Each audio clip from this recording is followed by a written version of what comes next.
The World Health Organization (WHO) is preparing to launch an appeal soon for more than $1 billion to fund operations against the COVID-19 pandemic through year-end, diplomats told Reuters on Thursday. It comes against the backdrop of a salvo lobbed by U.S. President Donald Trump against the WHO over its handling of the COVID-19 pandemic and suggestions from his administration it might re-evaluate U.S. funding. The UN agency needs more resources than ever as it leads the global response against the disease that has infected 1.4 million people and killed 85,000, diplomats and experts say.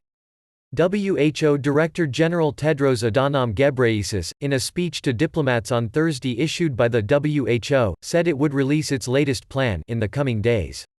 It will be well over $1 billion, maybe several billion, a Western envoy said.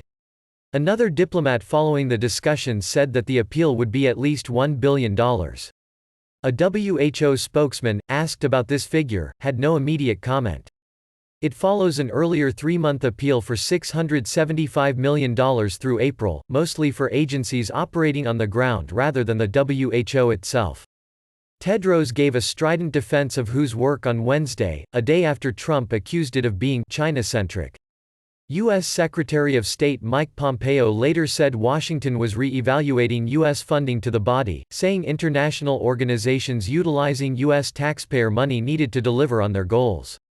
The United States is the biggest overall donor, contributing more than $400 million in 2019 to the Geneva-based WHO, roughly 15% of its budget.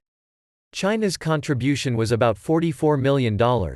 But China has contributed $20 million to the WHO's coronavirus appeal so far, exceeding the $14.6 million from the United States, WHO figures show.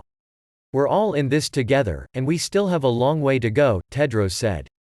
More than $800 million has been pledged or received since it made its initial $675 million appeal, he said. Lawrence Gustine, a professor at Georgetown Law in Washington, D.C. said in a tweet that WHO's budget was equal to that of a large U.S. hospital and a quarter that of the U.S. Centers for Disease Control (CDC). He urged the United States to lead major powers to rapidly double WHO's budget for COVID.